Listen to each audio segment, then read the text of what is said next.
What's going on, everybody? It's D. Ellis. Welcome back to another episode of the Unforgotten Project, where we cover all missing children cases.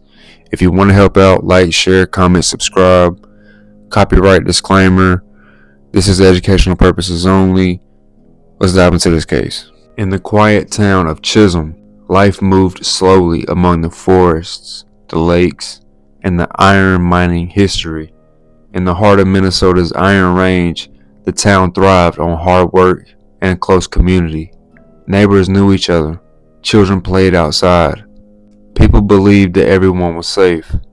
Living there was a woman named Kaylin Whitaker and her boyfriend, Christopher Warner. The two had once been married, and after reconnecting, they had began dating again. By the end of 1996, they moved in together and started building a life once more. Then, on January 21st, 1998, their daughter, Leeanna Warner, would be born. Leeanna quickly became a familiar face, a loved face actually, in the neighborhood. She was friendly, outgoing, and a fearless little girl. Other children liked being around her because of her good energy. According to her parents, Leeanna had a strong survival instinct for a child her age. She was curious, she was brave, and always ready for a small adventure. But everything would change on what seemed like a completely normal day.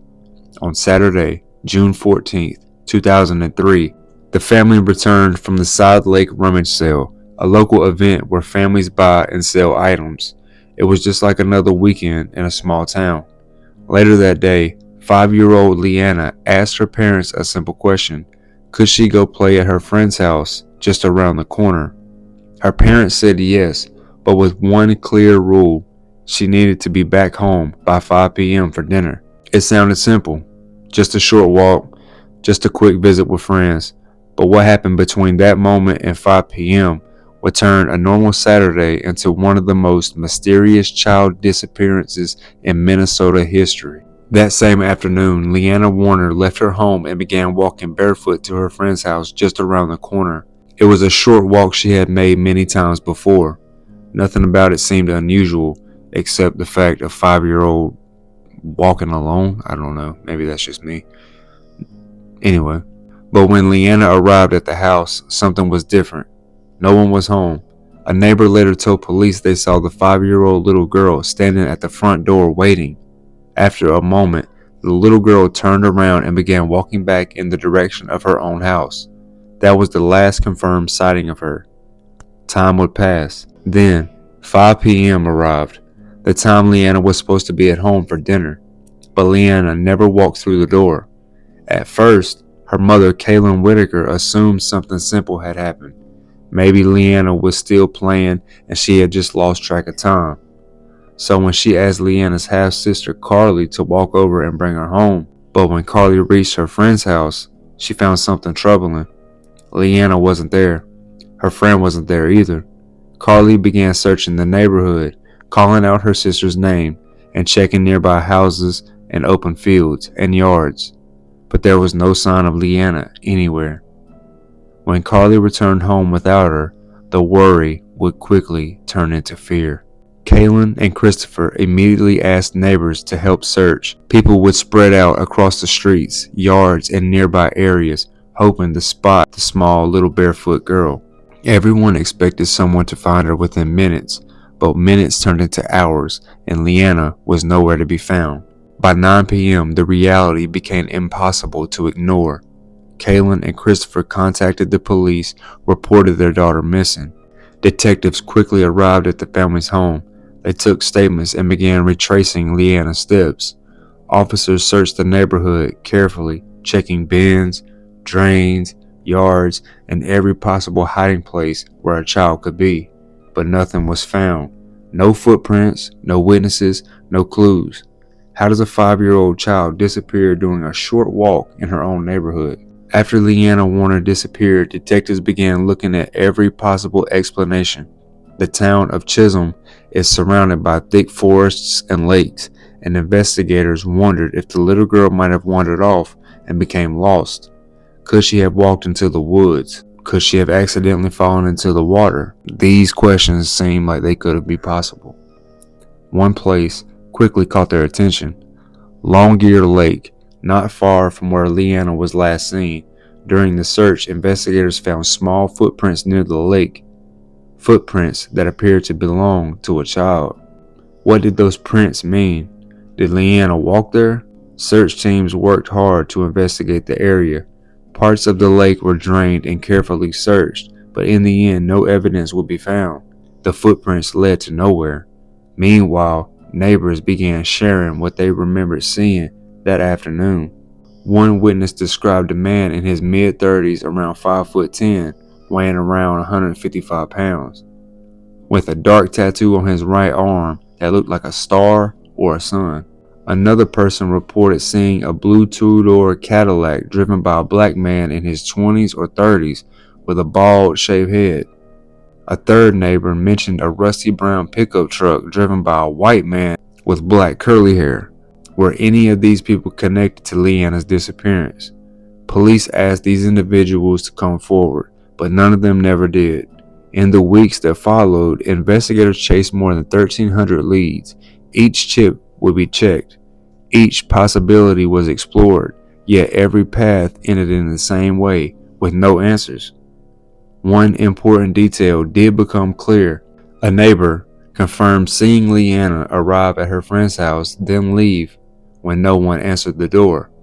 That meant her disappearance happened within just a block and a half from her own house. A child walked down the street, turned around, and then vanished. Leeanna's mother, Kaylin, struggled to understand it. At one point she said, "It's like she disappeared into thin air, as someone zapped her away with a laser, or maybe aliens took her. She just vanished, gone." It sounds impossible, as yet the weeks passed, and June 14, 2003, hope slowly turned into fear. By August of the same year, detectives began to believe that the 5-year-old girl who had been abducted by a stranger while walking home from her friend's house. When police shared this theory, her stepfather, Chris, said something heartbreaking. "We knew in our hearts, but it's not an easy word to hear." Investigators also looked closely at Leeanna's parents, Kaylin and Chris, but they found no evidence linking them to her disappearance. Police even reviewed an old 1998 incident involving Chris and his ex-wife the year Leeanna was born, but detectives believe it had no connection to the case. Some people later questioned why Leeanna was reported missing around 9 p.m., hours after 5 p.m. when she was expected to be home. Chris explained that in a small town like Chisholm, they never imagined something so terrible could happen. As the investigation continued through the summer of 2003, detectives began looking at people who were visiting the area that weekend. At the time Leeanna disappeared, a concert and charity motorcycle rally was taking place in the city. Could someone from outside the town have taken her? Police carefully checked the records from the gas stations, hotels, campgrounds, and writing down the names of people who were in the area. They hoped one name might stand out. But after days of searching, no strong leads would appear. Meanwhile, Leeanna's family tried to stay hopeful. On August 16th, they gathered at Grace Lutheran Church in nearby Hibbing for a prayer and praise service in her honor. Her grandmother Lois made it clear that it was not a memorial. "We haven't given up," she said. "We believe she's coming home." The community filled the church, praying for the little girl's safe return. During the investigation, police also looked at several local men as persons of interest. One of them was a 24-year-old Matthew Curtis, who had recently been charged with possessing child blank. Curtis lived just a few houses away from Leeanna, along the very street she would have walked that afternoon. Was this just a coincidence, or was it something more though? The investigation took another dark turn on September 12th of 2003. One of the persons of interest, 24-year-old Matt Curtis, was found dead in a gravel pit after taking his own life. The discovery raised immediate questions. Was he hiding something, or was it unrelated? Police quickly spoke to the public about this. A Department of Safety spokesman explained that Curtis was no more of a suspect than anyone else investigators had questioned. Officers searched his home and car, but found nothing that connected him to Leeanna Warner's disappearance. That same week, Leanna's family announced a $25,000 reward for any information that could help solve the case. Her grandfather, Butch, hoped that the money might encourage somebody to come forward. Then, just a month later, another troubling moment occurred. After an argument, Kaylin accidentally hit Chris with her car. He wasn't seriously hurt, and the charges against her was eventually dropped. But despite the chaos, the family never stopped asking the same question: where is Leeanna? By June 2004, a full year had already passed since Leeanna Warner had disappeared. The family still had zero answers.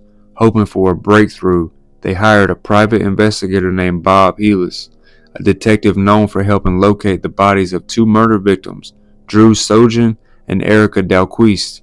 Christopher Warner said the decision brought the family new hope, a fresh set of eyes on this case.